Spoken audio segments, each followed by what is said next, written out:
hello. Welcome to Be Bold America. I'm your host, Jill Cody. Our program today is How Women Are Centered and Silenced in Pop Culture. Our interview guest will examine how women are both centered and silenced and maligned in popular culture. Allison T. Butler, in her new book, The Judgment of Gender, uses grounded and critical media literacy skills to look at celebrity stories and those thrust into the spotlight with more nuance, including the infamously sensationalized coverage of Britney Spears, Anita Hill, and Monica Lewinsky. Allison will explore a generational legacy in which media harms women, and she will unpack what it means when women are cast as problematic. We have big things to do. Our interview guest is Allison T. Butler. Allison is a senior lecturer, associate chair, and the director of the Media Literacy Certificate Program in the Department of Communication at the University of Massachusetts Amherst, where she teaches courses on critical media literacy and representations of education in the media. She serves as vice president on the board of the Media Freedom Foundation. Hello, Allison. Welcome back to Be Bold America. You were here for an interview when you wrote the book, The Media and Me. It's so nice to have you back on the show. Yeah, thank you so much for having me. I'm excited to be back. Well, I am too. You've written a brilliant book, and so I have. But the first question I thought would be defining what media literacy is, critical media literacy is, just as a foundational for the discussion. Sure, absolutely. I'd love to talk about media literacy. So media literacy is our ability to, one of the American definitions, to put it briefly, is our ability to access, analyze, and produce a variety of media, right? Access is sort of, what do we have? What can we get in our homes? These days, certainly, what can we get in our pockets? What is in our communities, right? What's available to us? And then to analyze is our work of making sense of it, asking questions of it. And when we think about produce, we don't all have to be media producers, but many of us are on a really small scale basis if we are on social media or if we're posting on Facebook. So it's about the ability to both do that and then think about it. The work that I do is critical media literacy, which means we're taking it kind of one step further and really looking at an interrogation of power. So much time that we spend with our media of entertainment, our media of information, is to consider the content, right, and the representation, which is hugely important. But we also want to understand better how that content got to us, right? And so that's where critical media literacy comes in, by looking at the process of ownership, production, and distribution, really looking behind the curtain to see how those decisions were made and by whom that gets us the content that we spend so much time with. And how important it is to find the time to do that. Just a quick story. Years ago, I was looking up associations for a female issue, and one of the associations was run by a man, and that just was a red flag for me. Why is a man running this topic, right? And so I then clicked on the board of directors. Want to know who sits on this board? And then I clicked again, and it turned out I was 3 clicks away from buying a gun. Whoa, that is not where I thought you were going with that story, but there we go. That's exactly why we do this work. Isn't that amazing? But that's what I thought. You know, that's what you, just even knowing to click on who's on the board of directors and then looking at who they are, I'm going, wait a minute. Sure. I don't want to buy a gun. I'm not planning to shoot myself. It just was shocking. So, you know, I understand the word silenced when it in terms of, but what do you mean by the word centered? So when we look at, certainly when we look at society, but when we're looking at our pop culture, we can see that women take up a fair amount of space, right? We'd be hard-pressed to find any media text these days that doesn't have some degree of female, woman, girl, etc. involved. And that's great, right? We've got 51% of the population, and so it should stand to reason that there would be a comparable amount in our pop culture, in our media representation. We have women who take up a great amount of space in pop culture, but the contradiction that I kind of wanted to play around with in the text was, what does that space look like that they're taking? And that's how I play with silence as well, where we have women who are taking up space, who are playing roles, who are in our daily conversations, but who is telling their story? How are those stories being told? Are the women involved? To your point exactly, if you're looking at foundations about women that is run by a man. So, okay, how is that story being told? Mm-hmm. What perspective is being taken? So I really wanted to spend time with that contradiction of what it means that women are absolutely taking up space, as we should be in our pop culture. And yet, what kind of space are we taking up? How are we taking up space? How are those stories being told?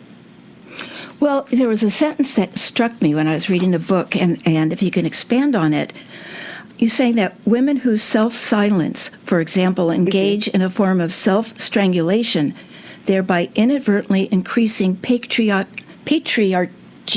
not easy for me to say, patriarchy so power. Say some of these words. Yeah, so this was something that I was learning from feminist philosopher Kate Mann about this idea of sort of strangulation versus choking, right?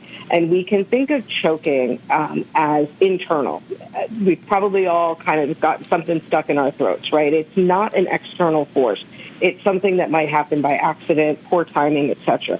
Strangulation, on the other hand, is external, right? There is something that is happening. There are hands put upon throat, and that is probably more in the realm of intentional. And so we think of that as external. But when we have women who are living in a society that has taught them that only certain behaviors are acceptable, that they shouldn't be too loud, they shouldn't make too much of a mess, they shouldn't make too much of a stink, many women will learn over time to participate in, as I'm writing about, this idea of self-strangulation, where they silence themselves. They recognize that to speak out is dangerous, to speak out is risky, to exercise the voice in certain environments might come with harm.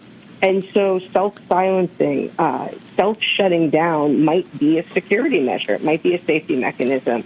And that helps perpetuate, that very well might keep a woman safe, and I would never argue against, anybody's physical safety, but that also then simultaneously perpetuates patriarchy, and it perpetuates this idea of a male-powered, male-dominant system. I remember when early in my career, I would have gut feelings or intuition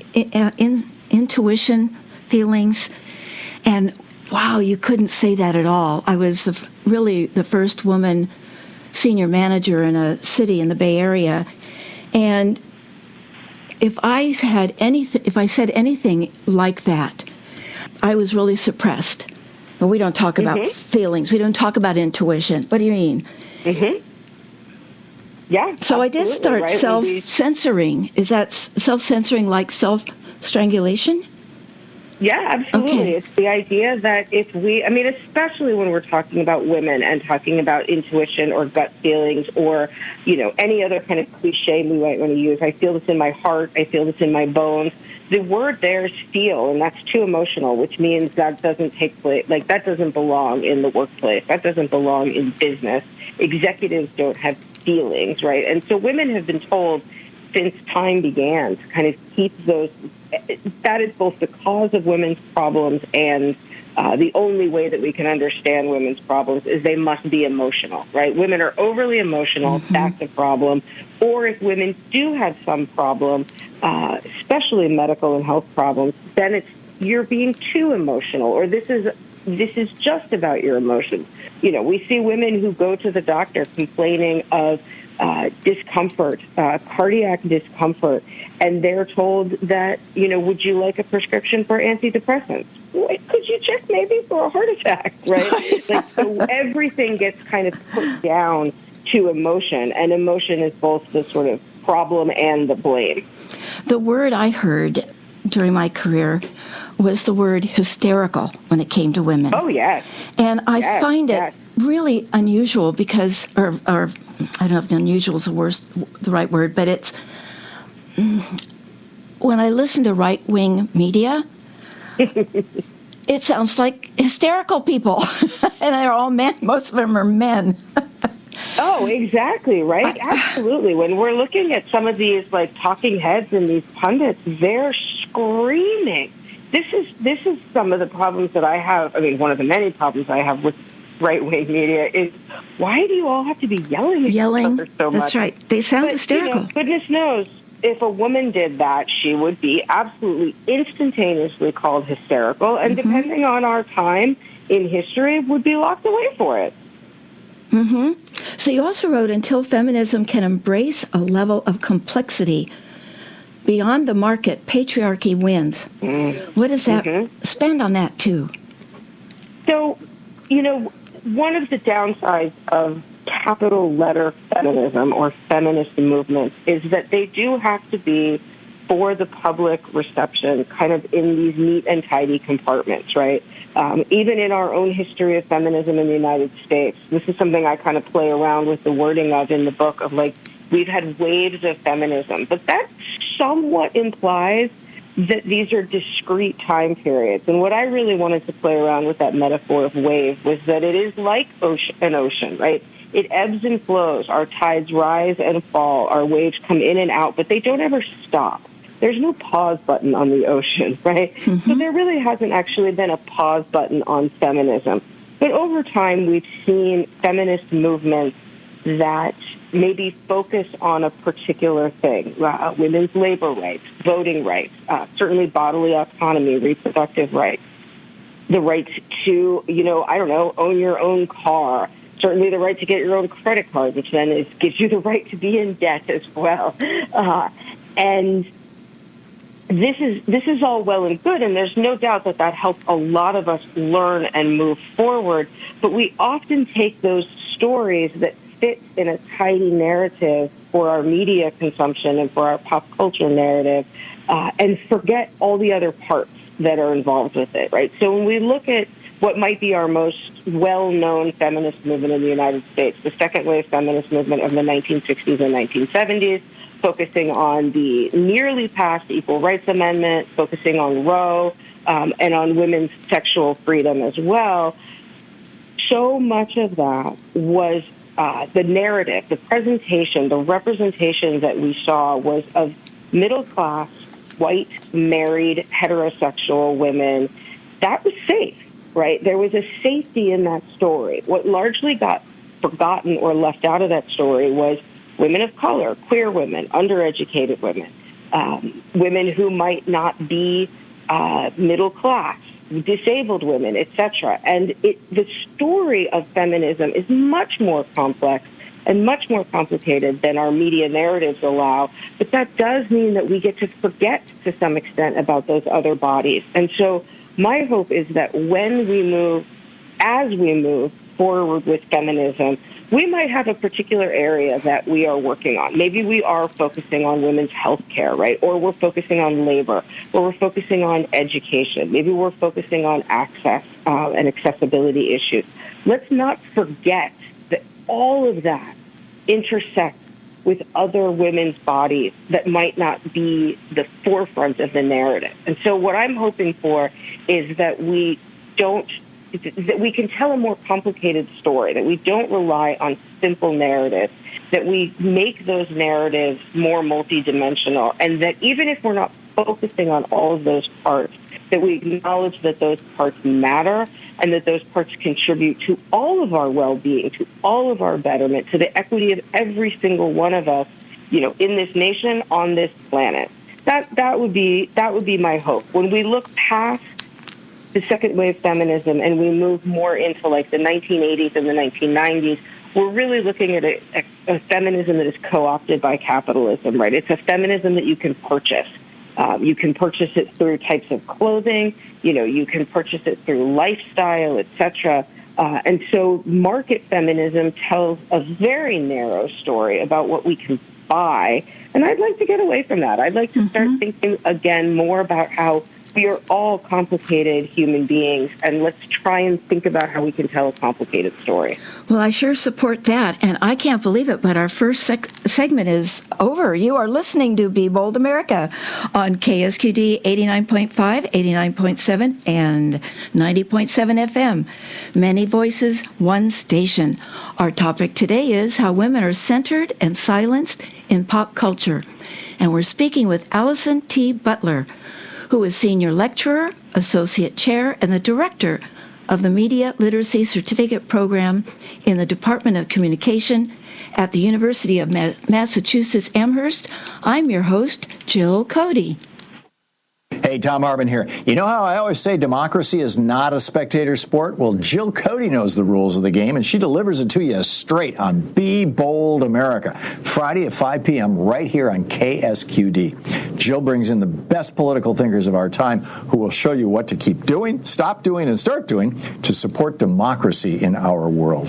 That's Be Bold America, Friday at 5 p.m. right after the Tom Hartman program, right here on K-Squid, 89.5, 89.7, and 90.7 FM and ksqd.org. Tag, you're it. KSQD thanks attorney Ned Hearn for supporting this program. Ned Hearn specializes in intellectual property and business law with a focus on entertainment, internet, and computer software business and their convergence, intersecting content, media, and technology in the digital environment. More info at www.internetmedialaw.com. Thank you, Ned Hearn, for supporting KSQD 90.7 FM.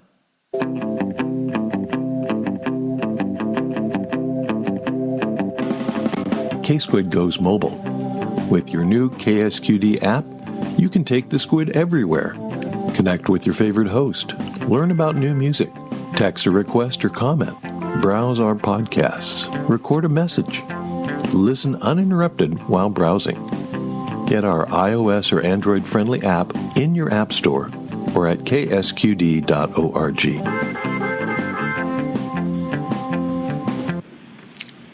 Today, our topic is how women are centered and silenced in pop culture, and we are speaking with Allison T. Butler. Now, Allison, you mentioned that patriarchy and misogyny are intimately linked. If women violate the tenets of patriarchy, misogyny threatens consequences where women will be harmed for being women. Tell us more about that.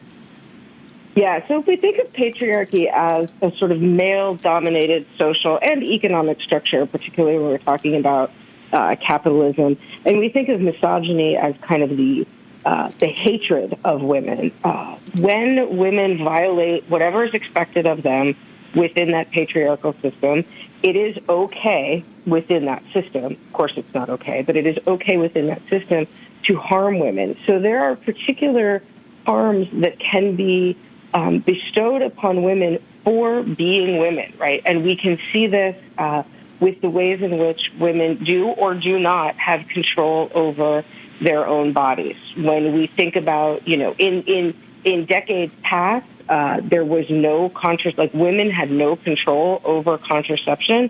Quite frankly, for a number of years, neither did men, right? Young boys might go to a pharmacy to buy condoms, and it was not out of the ordinary for the pharmacist to call home and let the parents know. So, there's that as well, right? Right. But women didn't have control over their own contraception.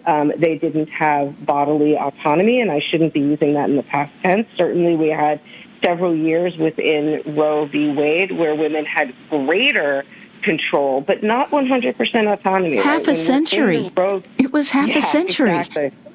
And yet still, within Roe, what we're looking at are women who had the opportunity to have private conversations with their doctors and make choices about their bodies, but it was never 100% autonomous, right? And we saw from the moment that Roe was passed, many groups working to overturn it. It took a half a century, but it did happen. None of this, I was certainly disappointed, no doubt, by the Dobbs decision, but I'd be naive if I were surprised by it, because there were lots of groups working very hard for that half century to undo that. So when we see that there is this control over women's bodies, control over women's health care, control over women's access, we are seeing a group of people, a population that are being harmed for their very existence. And I think that's really dangerous. I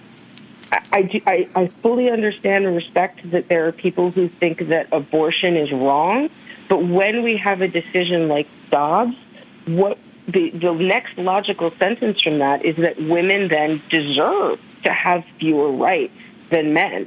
That with a decision like Dobbs and the other decisions that sort of grow out of that is that women have fewer rights than embryos, right? That embryos have personhood in some states. And so that fully functioning human beings have fewer rights. That is a consequence of a decision like Dobbs. That women are less than, if they have fewer rights as human beings. And that is the way in which patriarchy, by its extension misogyny, harms women simply for being women. Well, and we talk about consequences. It can trickle down in many ways, because my parents got separated when I was 13, and my father left the home, and my mother received a letter from her auto insurance company, and it canceled her auto insurance because it said, "You never know who will be driving a separated woman's car." Oh, well, that means that woman is probably going to be sexually promiscuous, right? Or whatever. You know, there's a consequence, and she had to go back to her husband, who had moved out, and have him do the paperwork so she could drive her car. That's the way it was, and we've made progress. But towards the latter part of the program, I wanted to talk about what the forces that are trying to change that today. I wanted you to explain, when women defy expected behavior, you write, it is often met with derision and attack by a system that perpetuates the behavior. Yeah. So, I mean, I'm going to use an example here of Sinead O'Connor and Britney Spears. Oh, right? Good. Okay. Sinead O'Connor is at the time, late 1990s, is a pop singer. She's a teen pop singer, but was never marketed or promoted as a teen pop star, right? She never fit that mold, nor did she want to, right? She has this beautiful, stunning voice and always understands herself as a protest artist, right? She did a lot of work to protest unfair treatment in the music industry, to protest unfair treatment of women and people of color in the music industry.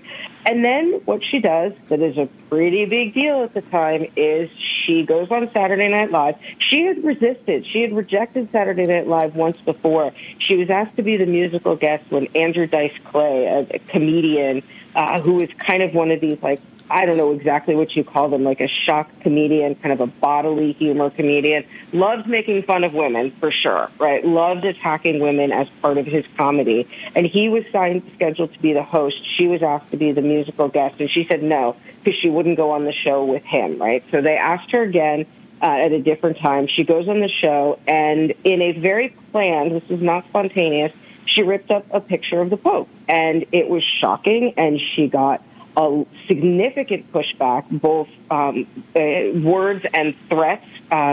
There was some interesting, maybe interesting is the wrong word, but like Joe Pesci, the actor Joe Pesci went on to host the following week, and he said that if, he had been around, he would have smacked her. So she gets threatened with violence. There were protests of her music where people were using some sort of, I don't remember exactly what you named, like some sort of construction equipment to kind of pile drive all of her CDs, which is somewhat amusing because, like, you had to buy those CDs in order to destroy them. So she's still profiting off of that in some way, shape, or form, right?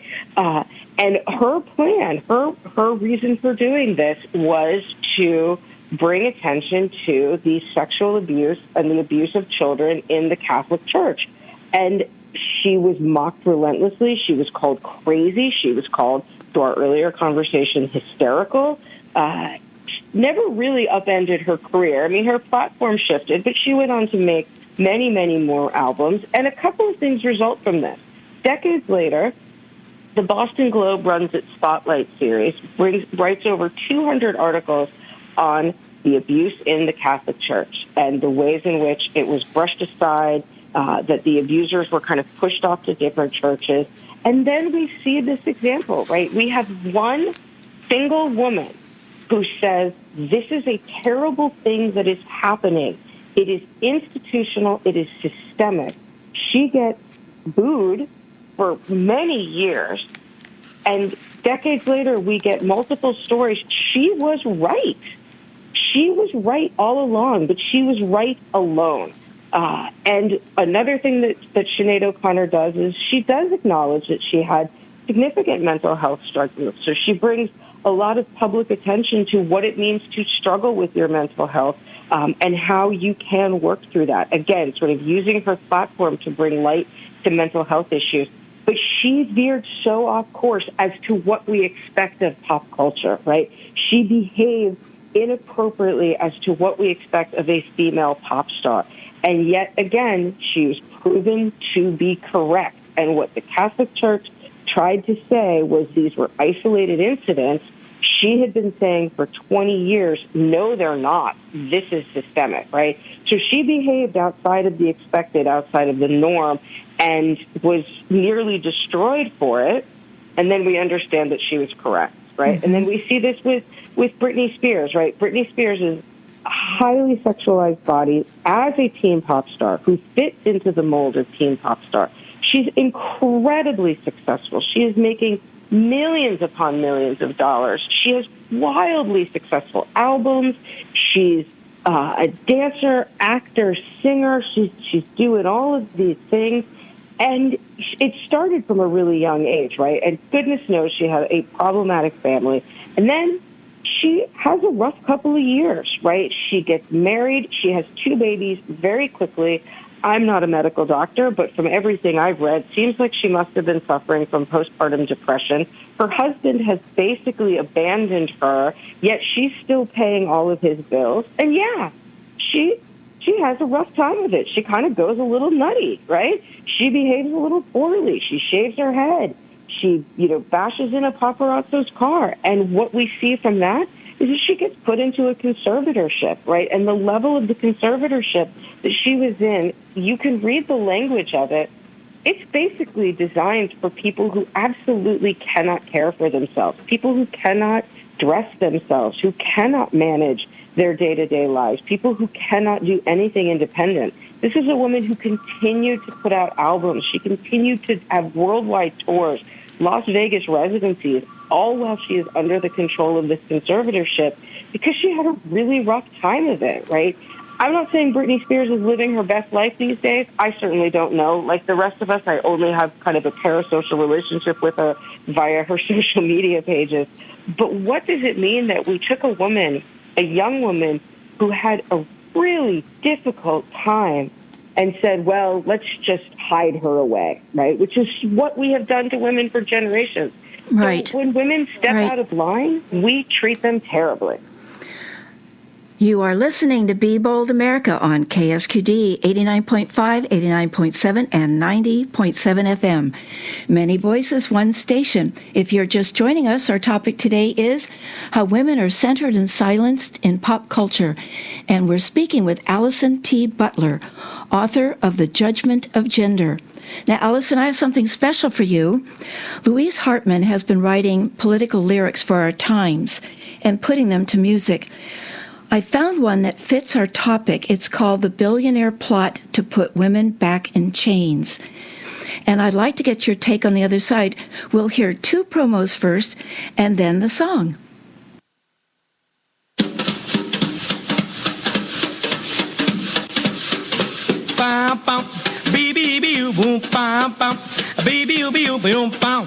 Exploring the intersections of rhythmic music from New Orleans, Kingston, Jamaica, and Havana, Cuba. The Downbeat Shuffle program, Fridays at 6 p.m. on KSQD.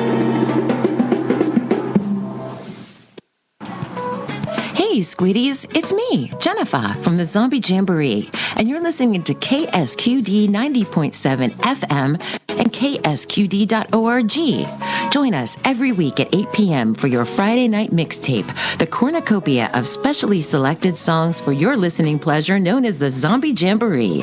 C-Dub and I always enjoy your company. That's Friday nights at 8 on KSQD 90.7 FM.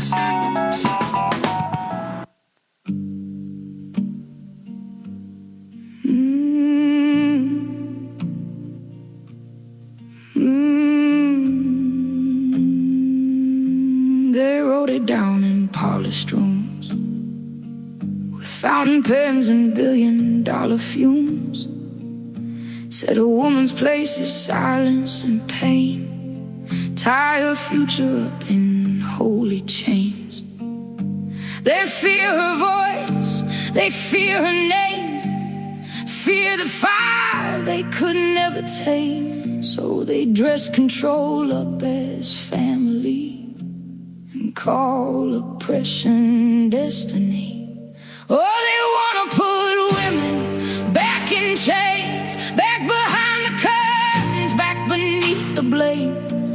But you can hear the thunder rolling plain, a million voices rising through the rain. You can lock the door, but you can't stop the flame.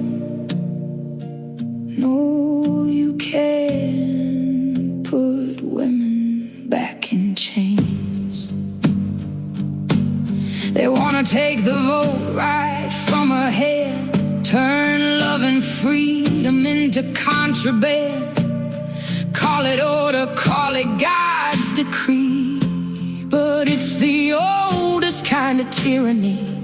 And mothers, daughters, side by side, are learning there's no place left to hide. So they're standing up in courthouse light, singing, we were born to fight. Oh, they wanna put women back in chains, back behind the curtains, back beneath the blame. But you can hear the thunder rolling plain, a million voices rising through the rain. You can lock the door, but you can't stop the flame. No, you can't put women back in chains. From Missouri roads to city streets, but feet of marching feet.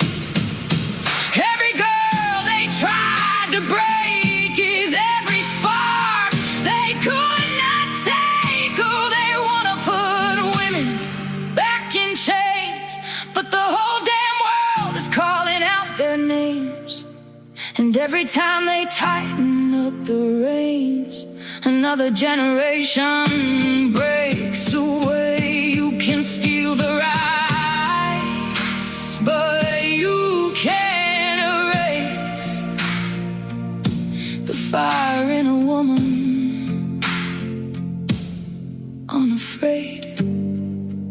No, you can't put women back in chains.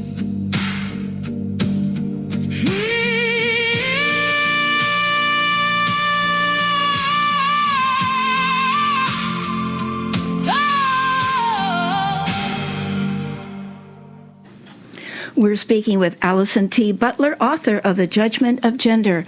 Now, Allison, have any thoughts to share with us after hearing it? Oh, so many. Oh, good. It's such a stunning song.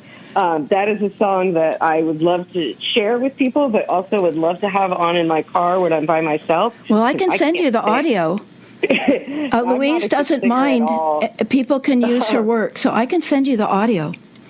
Great. So you'll have it. To be able to bring that into my class and bring it into my car when I'm by myself, and I can fake like I'm a good singer, right? Yeah. But yeah, no, I think it's a beautiful song, and I think it does so many things. One, of course, is pop culture are storytellers, right? And I certainly don't want to have anybody who listens to this or reads the book feel that, like, they need to then turn off their pop culture. Absolutely not, because pop culture invites us to have these kind of stories as well. And often when we find a text, when we find a modality or a medium that sort of works for us, that kind of speaks to us and sort of gets us, that's when we can start learning so much more, right? So a song like this with her stunning voice can maybe make listeners go, wait a minute, what does that mean to be silenced? Or what does that mean to what's going on with a lyric like dress control as family?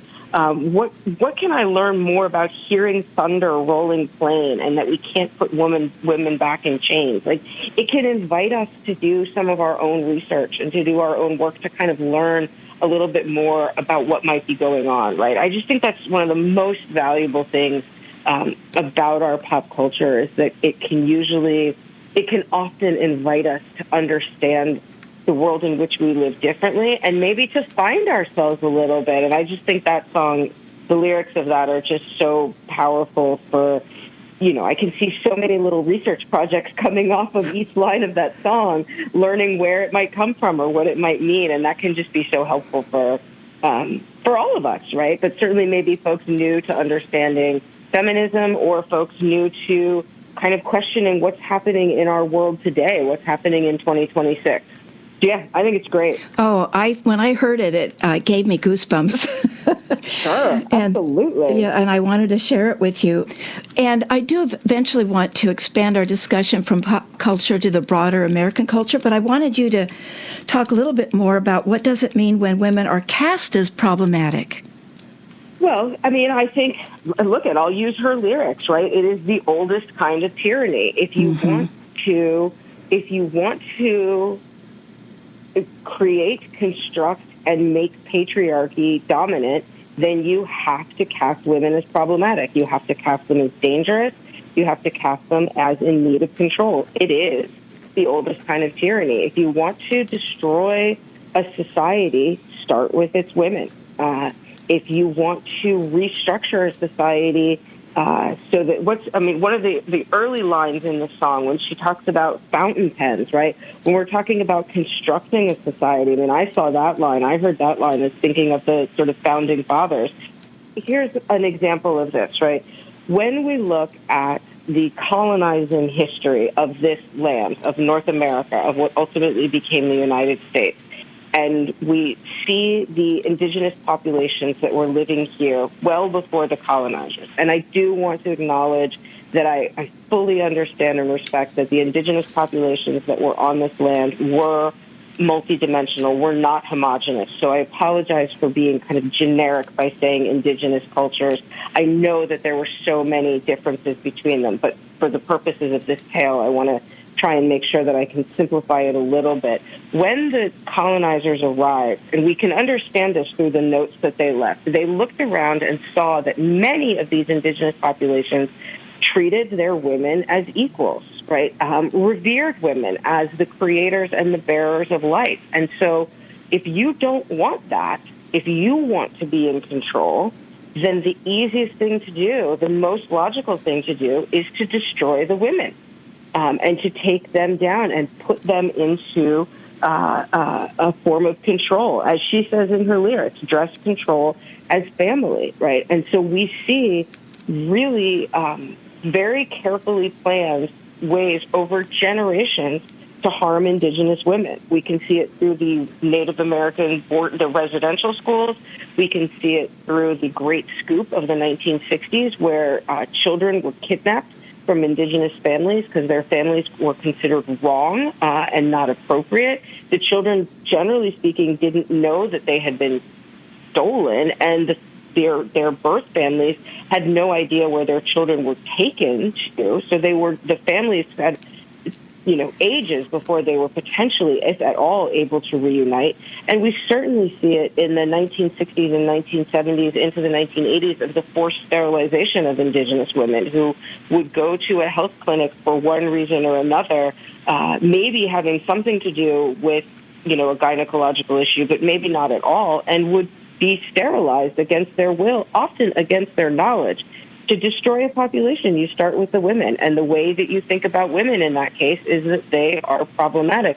And this extends to today when we look at the missing and murdered Indigenous women and girls who are treated as disposable bodies. Our pop culture, our media of information, generally speaking, ignore those stories. Our law enforcement absolutely ignores those stories. So it becomes this state-sanctioned violence that is deemed, at least legally, acceptable. And so when we see, when we want to live in a patriarchy, and I certainly don't include myself in that we, right? But just to construct the sentence here, you work to destroy and then create a narrative of women as lesser human beings. Well, I recently saw a picture on television where really the East met West. I'm sort of changing the subject a little bit, but where it was when Donald Trump went to China, and there were 14 men in suits on one side, another 14 on the other side, and long tables. And it was in a huge room, and they were facing each other, discussing the world's problems, and not one woman was in the room. And for 250 years, I mean, it was just striking to me. Picture says 1,000 words, right? And for 250 years, women have been fighting for that seat at the table. And John Adams' wife said, I think it was John Adams' wife, said, remember the women when they were working on the Constitution. And, they didn't. And so we're still working on that. For 250 years, the picture was so depressing to see. That here we are in 2026 and not one woman at that table, yet the men are solving all the problems, right? Yeah, creating them, but sure. Oh, yeah. I guess it's just going to be a continuous battle. I think, yes. I mean, I think it will be, yes. I think Where's the hope? Continuous battle. I mean, the hope is that we have made changes, right? The hope is that women are at the table in many conversations. The hope is that you and I are having this conversation right now, right? We're not waiting a couple hundred years to look at that picture and go, that's pretty bad, right? We're having it right away. The time lag, I think, between poor treatment and acknowledging poor treatment is getting a little bit shorter. So I find a little bit of hope in that. I think also this goes back to the work of critical media literacy, right? So much of what we think about when we're doing media analysis is what are we looking at or watching, reading, listening to via whatever medium we're working with. But what we also want to do in critical media literacy and the work of that is the absence of data is data, right? What stories aren't being told? Who isn't being pictured? So that's potentially a really valuable education, like opportunity for both formal classroom education as well as maybe our dinner table conversations of like, hey, here's this picture of pretty powerful leaders. What do we see? What do we not see? And sometimes by pointing out what we don't see, what we don't hear, what we aren't invited to know about is the opening to say, I think that's a little bit unfair, or I don't see myself in that picture, and I might want to do something to change that. So I think I refuse to be cynical. I'm happy to be critical. I'm happy to be skeptical, but I refuse to be cynical because I think cynicism is when the conversation is done. And then we've just kind of given up. So I don't think that's a great picture. Obviously, I do find it upsetting. And it is also an opportunity for us to use that as a way that we can learn more, the way that we can educate ourselves and educate the folks that we have dinner with, right. The folks that we have coffee with, right. And say, I wonder if there's a way that we can look at this differently. I wonder if there's a way that we can think about this differently. It's time for a break. You are listening to Be Bold America on KSQD 89.5, 89.7, and 90.7 FM. Many voices, one station. And we're speaking with Allison T. Butler on her new book, The Judgment of Gender. I'm your host, Jill Cody.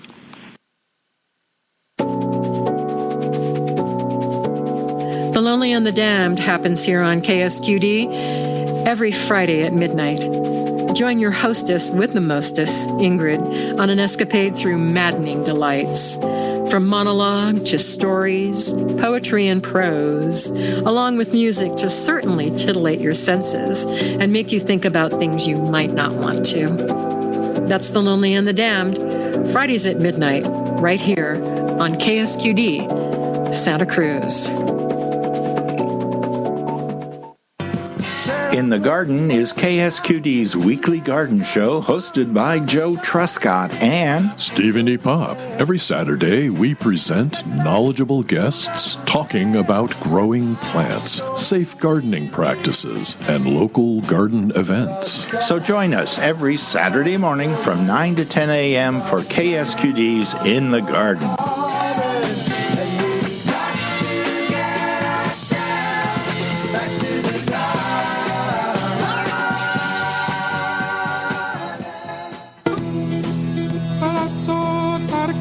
But I'm out on the road again.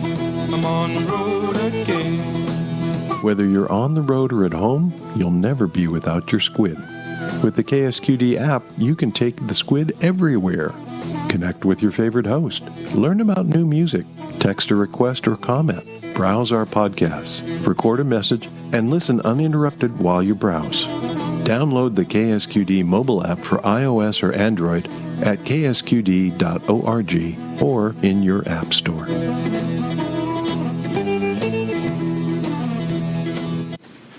We're back, and our topic today is how women are centered and silenced in pop culture, and we're speaking with Allison T. Butler. And I just want to make one observation before I move on to broadening the topic to American culture, and that is that it is not our intention in this discussion to be bashing men. It's more an increasing awareness in what women experience in this culture. Do you want to say a little something on that? Yeah, Allison? Absolutely. I have zero intention of bashing individual men. I'm interested more in critiquing a system, right? I do argue at the end of the book, and I would happily extend the argument that patriarchy also hurts men. Yes. Right? Patriarchy absolutely hurts women. It is a social system that is designed to make women lesser human beings, right? To be understood as lesser human beings.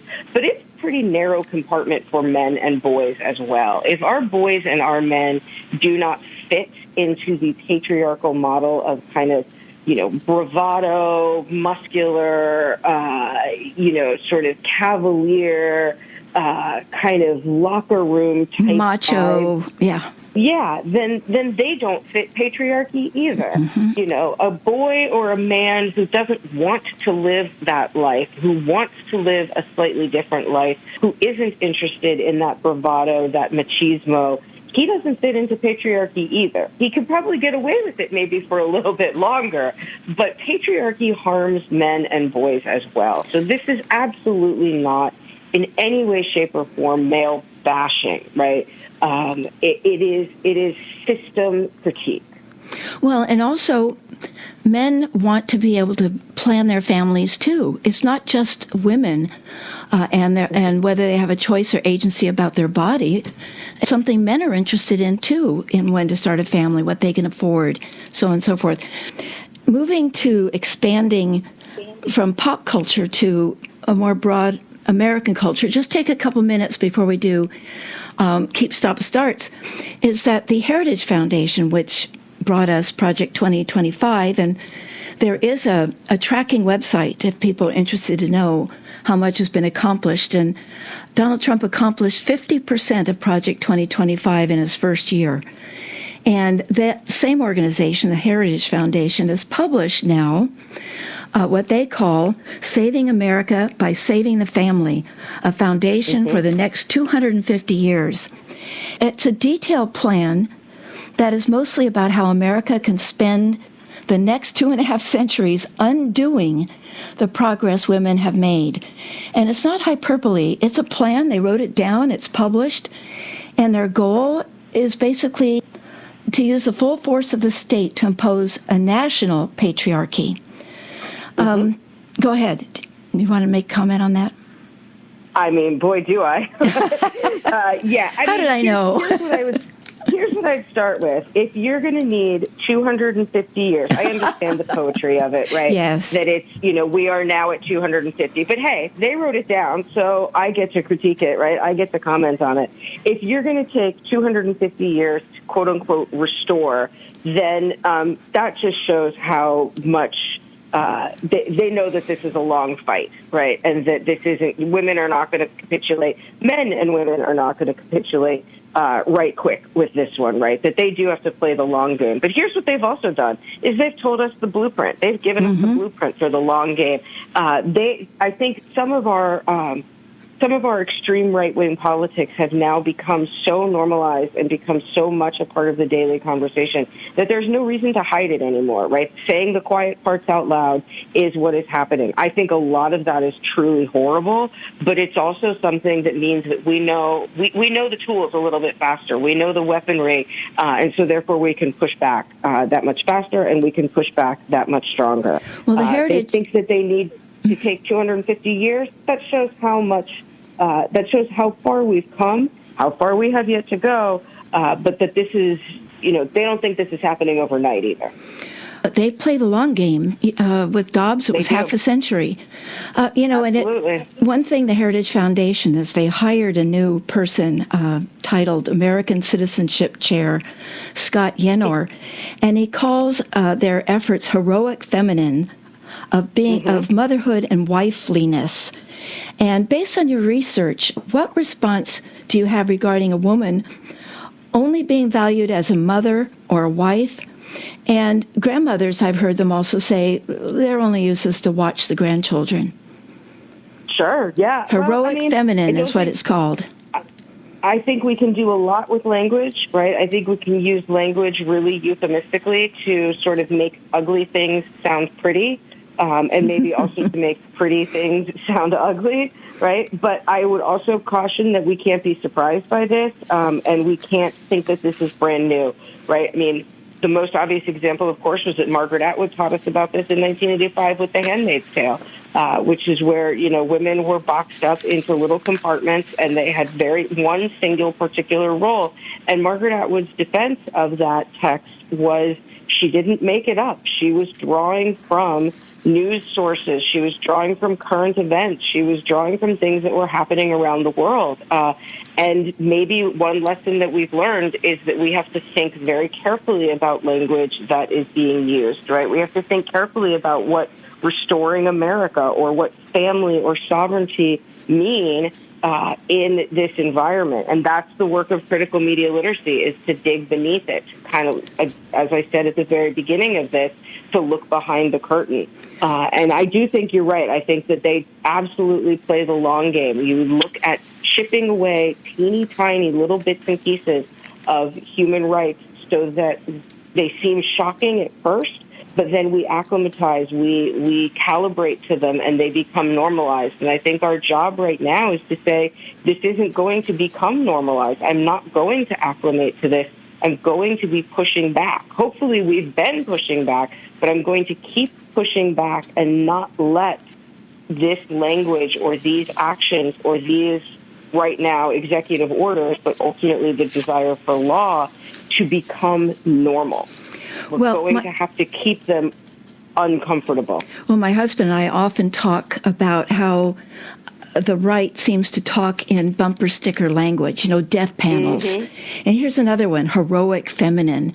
Heroic just very feminine. That sounds great to me. Doesn't actually. it? Yeah, but how they define it is don't go to college, marry early, have as many babies as possible, quit your job, or don't pursue one in the first place, wind up impoverished if you get divorced, because that would be your punishment.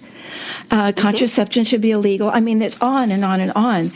And Ms. Magazine, quickly, I'm just going to mention, Ms. Magazine had 2 articles on this if people want to look it up. One's titled The Heritage Foundation's Plan to Keep Women Uneducated, Pregnant, and Subservient. The other article was Project 2026 Declares Open War on Women's Rights. At this point, it's a tradition that I ask our guests what they think our listeners could keep doing, stop doing, and start doing, because our future depends on it. So as they relate to our discussion of women being centered and silenced and maligned, what do you think we could keep doing, Allison? We keep doing this, right? We keep having these conversations. We keep talking to each other. We keep sharing information with each other, right? You shared that song with me and with your listeners. You're sharing these articles. If the book isn't all helpful for anybody, sharing that. Let's make this type of stuff our dinner table conversation. And what could we stop doing? What we talk about. Stop gender-based insults. Stop attacking people for their gender. Just let's not do that anymore. No matter which gender.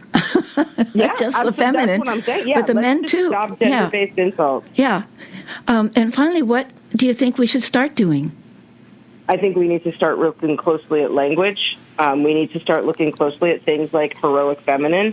On some level, that could be an amazing term, but we need to start looking closely at language, and we need to start looking closely at production. Who's making what? What is getting to our attention? And let's figure out what's going on with the production of that. Allison, your book, The Judgment of Gender, is brilliant and thought-provoking. I highly recommend it. Thank you for being our bold guest today. It has been a pleasure having you back on Be Bold America. Yes, thank you. Thank you. Good talking with you. Good talking with you. What's up next on Be Bold America? Please join Mike Clancy on Friday, June 19th at 5 p.m. when we will be hearing for Project Censored's 50th anniversary its frequent contributor, Dr. Steve Masick, on the global crackdown of free expression. Dr. Masick is a professor of communication and chair of the communication department at Media Studies at Northern Central College of Illinois. Dr. Masick will be teaching us about epistemic institutions. What is an epistemic institution? They are universities, news outlets, scientific institutions, government research organizations, museums, and libraries, the purpose of which is to discover truth and make reliable knowledge available to the public. Dr. Masick states that there is a global crisis in freedom of expression. He is distressed that the freedom of truth and expression is on life support due to Donald Trump's war on knowledge. Please join Mike Clancy for Project Censored's anniversary warning on the global crackdown on freedom of the press by joining Be Bold America Friday, June 19th at 5 p.m. Be Bold America's interviews become a podcast too. Subscribe for free from your favorite podcast platform. You are listening to KSQD Santa Cruz and KSQD Prudendale. Many voices, one station. Listen worldwide online at ksqd.org. My name is Jill Cody, and I want to thank you for listening to Be Bold America. Until next time, keep, stop, start,